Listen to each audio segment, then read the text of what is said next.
Is the world teetering on the brink of catastrophic upheaval? What do figures like Alexander Stubb truly mean when they call for Russia's expulsion from the United Nations? Are these demands genuinely about upholding international law, or do they mask a deeper, more sinister agenda? As the West clamors for action, what lies beneath the surface of their rhetoric?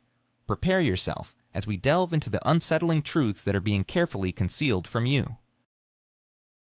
In the meantime, please subscribe to my channel, HotPoint, give it a like and leave a comment of at least 7 words, and if you feel like it, share this video with others. It will really help my channel. Thank you, and let's keep going. The reality is stark and alarming. Western elites demand Russia's removal from the UN while simultaneously hiding decades of their own bloody military transgressions from public scrutiny. This is not merely a diplomatic farce, it is a meticulously crafted strategy aimed at creating an image of an aggressive foe, one that serves as a convenient scapegoat for igniting a new wave of destructive conflicts and profiting off of the turmoil in our lives. Sergey Lavrov, a seasoned diplomat, will dissect the festering wound of Western deceit, exposing the truly horrifying objectives that are being hidden from you. Brace yourself for a grim awakening, as you will come to realize that those who scream the loudest about peace and democracy are, in fact, methodically leading humanity toward global slaughter, cloaked in hypocritical slogans. This knowledge is your only weapon against total deception. Do not remain silent. Let us know where you are watching this video from in the comments. Your opinion matters. Finland has made headlines by demanding Russia's exclusion from the UN Security Council. Just imagine how this reckless demand undermines decades of global order, paving the way for unpredictable and potentially catastrophic upheavals for all of us. The President of Finland, Alexander Stubb, delivered this shocking statement at the United Nations General Assembly, shaking the very foundations of a world order that has been painstakingly built over the decades. He boldly proclaimed that Russia must be expelled from its position as a permanent member of the Security Council for repeatedly violating international law. These words are not mere rhetoric. They represent a direct challenge to the entire system of international security, a foundation established after the Second World War. Stubb accuses Russia of systematic violations of international law, calling for collective and punitive measures against it, all while turning a blind eye to the fundamental principles enshrined in the United Nations Charter.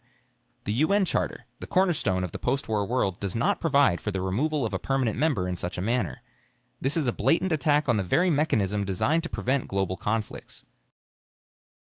Finland, a country that has long prided itself on its neutrality and served as a vital platform for peaceful negotiations, is now evolving into an openly aggressive player, drastically shifting its foreign policy. This former Soviet republic, a neighboring state to Russia, has already approved the use of long-range weapons against its eastern neighbor, a move that is unprecedented and extremely dangerous, particularly given the high risks of escalation that could lead to not just a local conflict, but a full-scale catastrophe for the entire European continent. What is truly alarming in Stubb's statement is his striking omission of the devastating wars unleashed by the so-called collective West over the past several decades. He conveniently forgets the bloody events in Yugoslavia, the unlawful invasion of Iraq under false pretenses, the prolonged occupation of Afghanistan, the chaos instigated in Syria, and the complete dismantling of statehood in Libya. In these conflicts, the United States and the United Kingdom have not hesitated to use military force, spilling blood and shattering sovereign nations, often bypassing decisions or even lacking the backing of the UN Security Council. He neglects to mention how NATO bombed Belgrade without any legal justification or UN resolution. Double standards have become not just a new norm, but the very foundation of Western policy, and Finland is now actively participating in this perilous game, eroding the last remnants of trust in international institutions. This is an attempt to fully reconfigure international law, dismantling the system designed to uphold global peace. Such actions lead directly to global chaos where there will be no room for stability, justice, or even common sense. Is it truly possible to speak of stability when some countries can flout the rules while others cannot? Stay with us until the end to uncover what lies behind these bombastic statements and how they may affect you personally. The West perceives its bombs as humanitarian missions, while deeming ours acts of aggression, and this hypocrisy permeates the entire landscape of global politics, dictating the fates of nations. Entire sovereign states are erased from the map under the guise of so-called democratic values, while millions of their citizens suffer in brutal, inhumane conflicts artfully provoked from the outside. This Western strategy based on double standards is by no means a new phenomenon. We see how identical actions are judged differently depending on who commits them. Take, for instance, the United States' aggression against Iraq in 2003. Politician Stubb conveniently overlooks this glaring violation of international law. No weapons of mass destruction were found in Iraq, yet a pretext was created and a thriving nation was ruthlessly dismantled, plunging it into chaos. For them, this was a humanitarian mission, wasn't it? However, when the Russian Federation is compelled to defend its vital interests, it is immediately branded as imperialistic ambition and villainy. Western politicians proclaim beautiful words about peace, yet their actions tell an entirely different story. Recall the collapse of peace negotiations in Istanbul, where a peaceful agreement was nearly reached, only to be disrupted by powerful interests in Washington or Brussels. It was made abundantly clear that no peace initiatives would be tolerated, and subsequently the conflict-ridden state, adhering to external dictates, officially legislated a ban on any negotiations with President Vladimir Putin. This is no longer mere unwillingness to pursue peace. It is active opposition to any resolution. This raises a pressing question. Why did they desire this protracted conflict? Clearly, a peaceful resolution would strip them of the opportunity to continuously blame Russia for all manner of transgressions. They seem to benefit from having Ukraine remain a battleground on the map. Their aim appears to be to weaken a former partner and isolate Russia as much as possible. In their myopic perspective, specific rules apply. If something displeases them, it is immediately denounced as a threat to democracy, while when we are displeased, it is, of course, labeled imperial ambition. This cynical and treacherous game ensures that Russia is always cast as the villain in this grand political theater. The West not only dictates who is right and who is wrong, but also completely disregards any objective facts, openly substituting concepts and distorting reality. Their rule is far from a principle of international law or justice. It is a brutal game of power, hypocritically veiled by pseudo-democratic rhetoric. So how can a truly just and stable world order be constructed when one side imposes its selfish interests under the guise of high morals, while the other is compelled to constantly resist this grand deception? There are, however, those courageous enough to openly call things by their true names, to peel back the masks and shatter this meticulously constructed facade of total deception. One such Western peacemaker, Stubb, even went so far as to label Saakashvili a lunatic. What happens when a supposedly democratic figure like Alexander Stubb can openly call a political leader he once admired a lunatic in private, only to later proclaim him a beacon of democracy in front of cameras? Is this a shocking contradiction, or just another example of the deep-seated hypocrisy that shapes our global narrative? How can we trust anyone who so easily flips their script? This profound contradiction not only highlights the personal conflicts of Western politicians, but also reveals a troubling trend within their diplomatic engagements.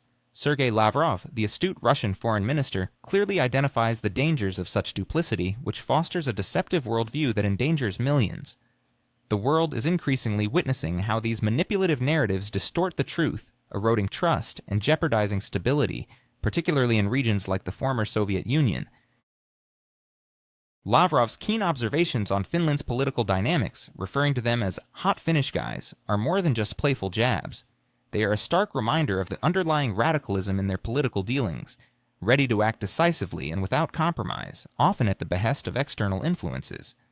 This sentiment was poignantly illustrated during a fateful encounter Lavrov had with Stubb, where the latter, seemingly relaxed and candid, unleashed a barrage of coarse language while criticizing Mikhail Saakashvili. Stubb's unfiltered disdain was evident, yet the moment he stepped into the public eye, he reversed course, lauding Saakashvili as a paragon of democracy for Eastern Europe.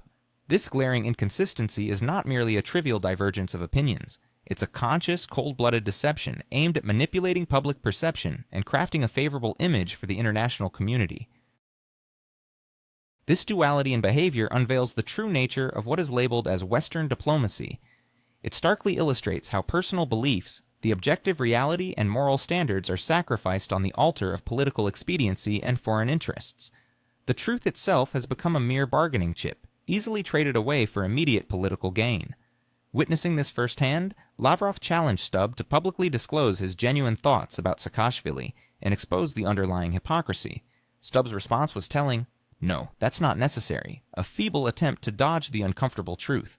This reaction clearly demonstrated his vulnerability, highlighting an underlying fear of facing the very public exposure that his double standards warranted.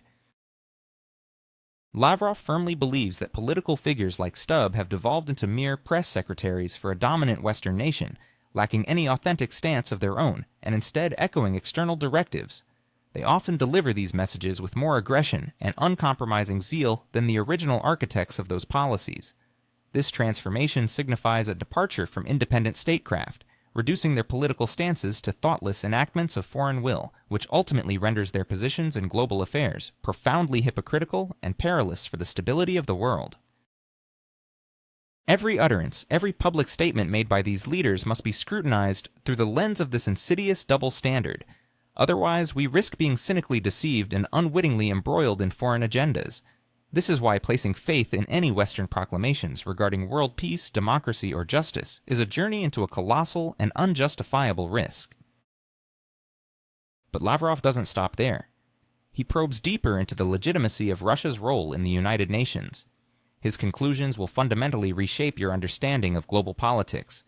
Western partners are now openly questioning Russia's legitimacy within the Security Council of the UN. This isn't just a game of diplomacy, it's a direct assault on the global order and the principles of stability that underpin our collective future. The West collectively disputes the presence of the Russian Federation in this crucial UN body, claiming that the outdated framework of the UN Charter still references the Soviet Union rather than the Russian Federation. They argue that this legal technicality renders Russia's position in the Security Council illegitimate. However, beneath this facade lies a cynical political maneuver aimed at undermining Russia. Lavrov dismantles this argument with precision, continuously exposing the hypocrisy of Western nations. He presents a compelling counterpoint that they prefer to overlook. He reminds us of the precedent set by China.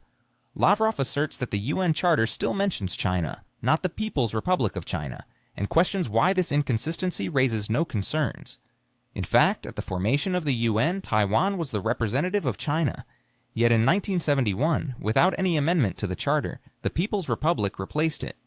This shift did not raise eyebrows among Western powers. How is it that, for one great power, a change of representation is standard, while for Russia it becomes fodder for malicious speculation? The Russian Federation has been recognized as the legitimate successor to the Soviet Union, and this status has gone unchallenged for decades. The fact of Russia's succession was never questioned until it became politically inconvenient for the West. Now, as they seek to exert pressure, they resurrect dusty legal terms to rewrite history. This is a cynical and dangerous strategy aimed at destabilizing international security. Such manipulations undermine the fundamental principles on which the post-war world order was built, creating an incredibly perilous precedent for future conflicts. This double standard isn't just a legal technicality, it's an open wound that threatens the very foundations of the international system. What will the Secretary General of the UN say about this? Can we expect him to rise above the fray and defend justice? Do not miss this critical moment. Antonio Guterres, the UN Secretary General, who should embody impartiality, recently audaciously claimed that Europe is underrepresented in the Security Council. This isn't just a slip of the tongue, it's blatant hypocrisy that erodes the last vestiges of trust in international institutions and jeopardizes global stability for all of us. Consider this. There are already 3 European powers represented in the Security Council: Germany, France, and the United Kingdom. Their voices resonate consistently, their positions are actively promoted, and their interests are defended with relentless vigor. How, then, can the head of the UN assert such absurd claims about Europe's supposed lack of representation?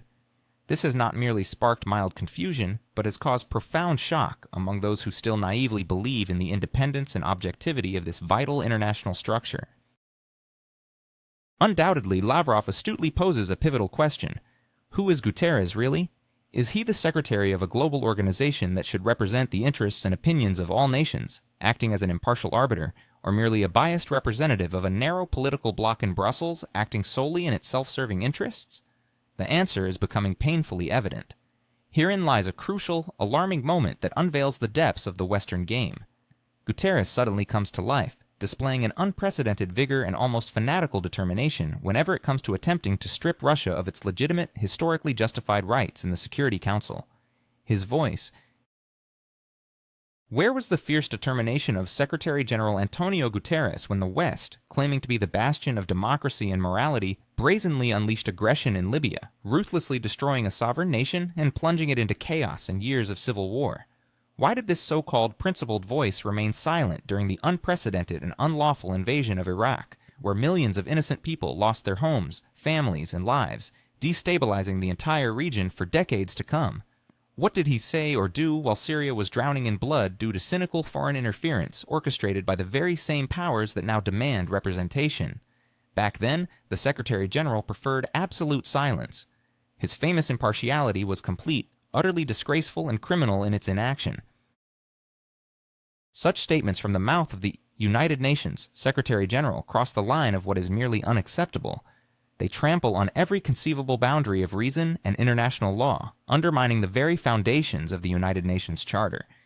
These declarations do not just violate the UN Charter, they represent a blatant, egregious geopolitical absurdity that erodes the authority of this organization. How can someone in such a responsible position seriously utter things that contradict common sense and international law?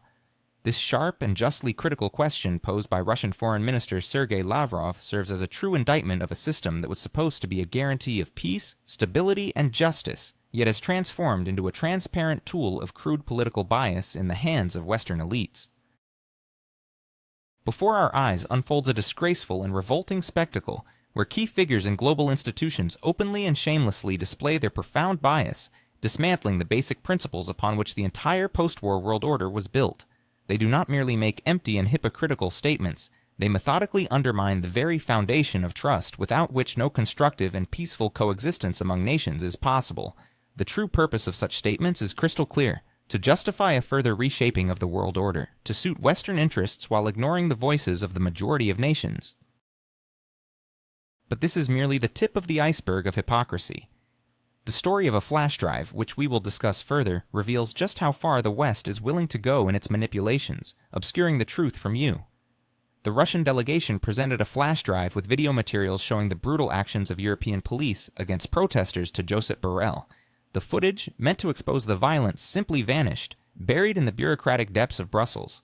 Imagine if these recordings had the potential to alter global perceptions, yet they were concealed from you. The flash drive contained scenes that starkly contradicted the idealized image of freedom and democracy that the West tirelessly creates and broadcasts to the world. We are not talking about isolated incidents. We are referring to systematic, brutal actions by law enforcement. Batons, choking tear gas, and targeted violence against citizens merely expressing their dissent and demanding justice. These images did not just depict violations, they brutally unveiled the hidden cruelty that completely disregards claims about human rights, civil liberties, and democratic values. But what happened next? There were no public comments, no official reports, not a word in the major media outlets. This flash drive simply dissolved into the bureaucratic wilderness of Brussels as if it had never existed, as if all evidence of violence was a fabrication. Such absolute silence is not merely an absence of response. It is a meticulously planned and cynical concealment of the truth that casts a shadow over the entire Western justice system, its ethics, and its morals. This serves as direct evidence that for the West, freedom of speech and transparency only apply when it is convenient and exclusively for those who perfectly align with their propaganda narrative. According to the author, such stories are not merely accumulating in archives for Minister Sergey Lavrov. They constitute an entire library of irrefutable compromising materials capable of undermining Western reputations to the core. If Lavrov were to compile a literary work, quoting the author, verbatim, it would create the effect of a bombshell for the reputation of Western nations. Imagine real, documentarily substantiated evidence of behind-the-scenes deals and glaring double standards revealing the true face of European elites who preach one thing, yet act entirely differently. Such a compilation, titled The West Without a Mask, stripped of this ostensible democracy and moral posturing, would become a global bestseller, opening the eyes of millions. Yet they will never allow this to happen.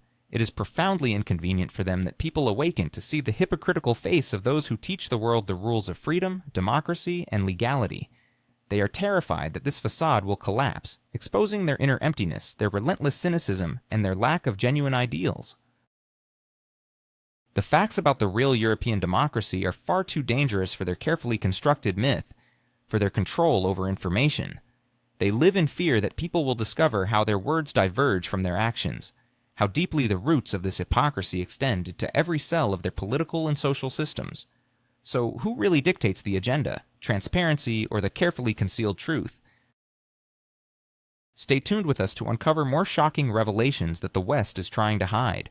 Newly elected Finnish President Alexander Stubb, while professing a desire for peace, openly calls for arms supplies and does not rule out the deployment of NATO's nuclear arsenal on Finnish territory. This is not merely the rhetoric of a diplomat, it represents a potent force that is pushing Finland toward the edge of a perilous abyss. The future of an entire nation hangs in the balance due to the geopolitical ambitions of others. Immediately upon taking office, the Finnish leader made it clear. There can be no dialogue with Vladimir Putin. Such statements are not just empty rhetoric, they serve as a warning bell for the entire region. He went further, stating that the path to peace runs through the battlefield. This is more than just a geopolitical analysis. It is an overt militaristic incitement to conflict that cannot be overlooked. Stubb insists on maximum support for the conflict-ridden state, demanding that everything necessary, money, ammunition, weapons, be provided, as well as expedited membership in both the European Union and NATO. But his warlike fervor does not stop there. He openly advocates for the placement of NATO troops in Finland, directly threatening Russia's security. Even more shockingly, President Stubb does not rule out the transportation of nuclear weapons through his country, effectively turning Finland into a potential target. His statement that sometimes nuclear weapons are a guarantee of peace resonates not as a profound philosophical assertion or justification, but as a cold, merciless indictment of common sense, safety, and the prospects for stability in the region. Beneath this beautiful facade of a peacemaker lies a true militarist, seemingly willing to lead his country to a point of no return at any cost. Unfortunately, this position completely ignores the consequences of such aggressive posturing. What drives President Stubb to risk Finland's neutrality? Is he truly prepared to plunge his nation into the flames of conflict, all while the Finnish people seem to stand against this reckless course? As tensions rise in the northern Black Sea region, one must question, can Finland afford to become a dangerous battleground in someone else's war? For centuries, Finland has maintained a delicate balance of neutrality, acting as a buffer between larger powers. However, under the leadership of President Alexander Stubb, this nation is quickly transforming from a peaceful intermediary into a potential hotspot for military confrontation. The northern Black Sea is already engulfed in chaos, and yet Mr. Stubb appears to be stoking the flames of conflict, heedlessly dragging his own populace into a dangerous quagmire that they do not support. Such aggressive rhetoric dismisses any constructive efforts at de-escalation, replacing diplomacy with the ominous clanking of weapons. While Western allies may applaud Finland's new stance, viewing it as a commitment to solidarity with NATO, they fail to recognize the catastrophic ramifications for the Finnish people and the broader European landscape. This path is not one that leads to peace, despite what they may claim. It is a direct route to disaster, paved with empty promises and fueled by foreign geopolitical ambitions. The citizens of both Europe and Finland must awaken to the reality that this belligerent policy will not usher in stability, but will only heighten the risks of global conflict. But who is truly shaping President Stubb's perilous agenda? What unseen forces are pushing Finland down this treacherous path? With NATO's headquarters now positioned a mere 350 kilometers from St. Petersburg, this move is nothing short of a blatant provocation. It represents a direct violation of the red lines that Russia has articulated for decades, lines that serve as cornerstones of its national security. Imagine the anxiety of having a formidable military presence established right at your doorstep, aimed directly at your cities. Our shared lives hang in the balance, as if they were merely pawns in someone else's game. Let's consider the implications of this shocking development. NATO's headquarters will be stationed just 350 kilometers from Russia's cultural heart, St. Petersburg. This is not merely an observation, it is a glaring signal of the disregard for the fundamental security concerns that Russia has communicated for years. Such a proximity is more than just a distance on a map. It represents a profound strategic influence and a threshold of national security that has been warned against repeatedly. This decisive move sends an unmistakable signal of intent, suggesting a willingness to escalate tensions further and systematically squeeze Russia out of its historical sphere of influence. Under the leadership of President Stubb, Finland is not merely a Scandinavian nation anymore. It has become an instrument in the hands of foreign powers. This is a leader who is methodically steering Finland toward the precipice of a large-scale military conflict. He openly challenges the notion that Russia could ever invade a nation embroiled in conflict, despite the unpredictable and highly volatile nature of the current standoff. Is this not sheer madness? Is this not an act of irresponsibility that borders on betrayal of the interests of his own people, all for the sake of dubious promises from abroad? This dangerous game is played on the nerves and the real lives of millions of citizens in Finland and neighboring countries. Furthermore, President Stubb appears to see no boundaries when it comes to the use of military equipment supplied to conflict-ridden nations.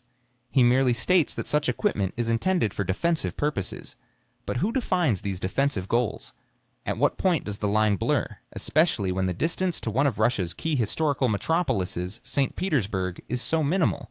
This stance is not just hypocritical, it is provocatively reckless.